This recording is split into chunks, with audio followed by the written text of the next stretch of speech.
Bwana Yesu asifiwe, mwana wa Mungu. Nikukaribishe tena siku ya leo, tutafakari neno la Mungu ambalo linahusiana na nadhiri.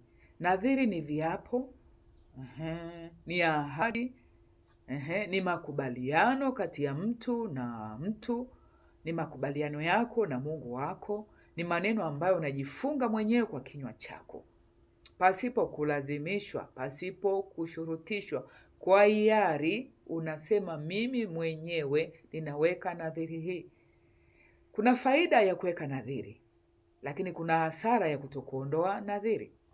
Tukimwangalia mwanamke Hana, alikuwa amefungwa tumbo kwa muda mrefu, hakuweza kuzaa, lakini akamlilia Mungu, akamsihi Mungu, ninaomba unipe mtoto, na ukinipa mtoto wa kiume nitamtoa dhabihu, nitamtoa afanye madhabahuni pako, atumike katika hekalu lako.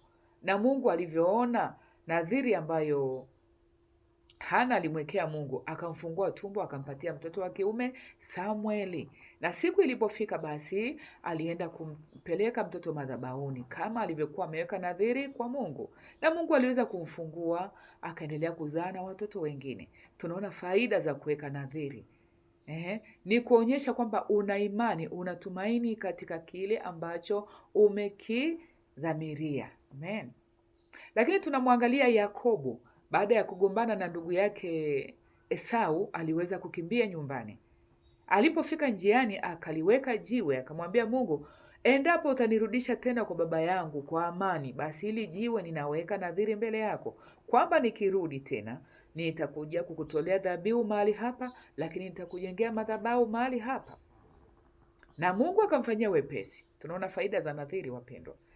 Akamfanyia wepesi, akamrudisha kwa baba yake kwa amani. Alipofika kwenye lile jiwe, akaondoa nadhiri zake mahali pale, akamtolea dhabihu na akajenga madhabahu mahali pale. Sio hivyo tu, Mungu akambariki na akaendelea kumtumikia kama alivyomwahidi kwamba utakuwa Mungu wangu na utakuwa Bwana wangu. Tukisoma Mhubiri mlango wa 5 mstari wa 4, anasema, wewe ukimwekea Mungu nadhiri usikawie kuiondoa, maana Mungu hawi radhi na wapumbavu. Wale wanaweka nadhiri, viapo, pasipo kuviondoa, Mungu anasema hawi radhi na wapumbavu, akimaanisha kwamba katika vile ambavyo amekubariki vitatawanyika, katika baraka ambazo ungebarikiwa zitapotea, katika milango ambayo ungefunguliwa ya baraka itafungwa. Hautakuwa na mafanikio. Utafanya kila jambo lakini hautafanikiwa. Utajitahidi kubadilisha hata kazi lakini hautafanikiwa. Kumbuka, viapo ambavyo huwa haviondolewi vinaleta madhara katika maisha yetu. Kwa hiyo kuna wakati mwingine tunapita katika majaribu na katika vikwazo vya aina nyingi, katika maradhi, kumbe kuna viapo ambavyo tumeviweka na hatujaweza kuviondoa. Leo Mungu anakukumbusha, ananikumbusha na mimi, tusiwe tunaweka nadhiri, tusiwe watu wa kusema haraka haraka mbele za Mungu kwamba ninaweka kitu hiki nadhiri au ninaweka kitu hiki wakfu. Mithali 20:25 anasema usiwe na haraka ya kusema mbele za Mungu kwamba ninaweka nadhiri mbele zako na ukashindwa kuziondoa. Mungu hawi radhi na wapumbavu. Ni bora usiweke nadhiri kuliko kuweka na ukashindwa kuiondoa. Amen. Lakini tukisoma Malaki mlango wa 1 mstari wa 14, anasema, lakini na alaaniwe mtu adanganyaye akaweka nadhiri akamtolea Mungu kilicho kilema au kilicho dhaifu au kilicho pungufu ya kile alichokiahidi.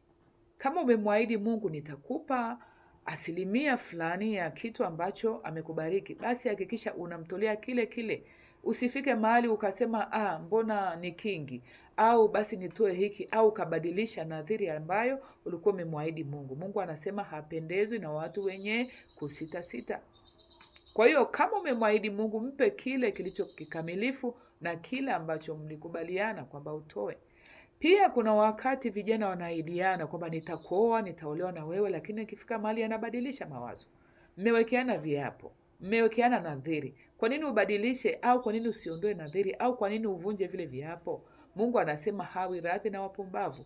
Leo tunaona familia nyingi hazijasimama, hazijatengemaa, hakuna mafanikio, migogoro kila siku. Hebu jiulize, pengine kuna mahali uliweka nadhiri na mtu na ukuweza kutimiza. Leo Mungu anakuambia ondoa hiyo nadhiri. Watu wanafunga ndoa, wanasema ni kifo tu kitatutenganisha. Inafika mahali unamwacha mwenzio, unakuwa na tamaa, unaenda kuoa mtu mwingine. Hiyo umevunja nadhiri. Mungu anasema hakikisha unaondoa nadhiri ambayo uliweka na mtu, baina ya mtu au na Mungu mwenyewe.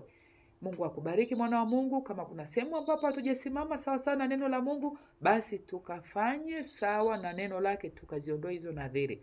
Mungu akubariki, tukutane siku nyingine. Amen.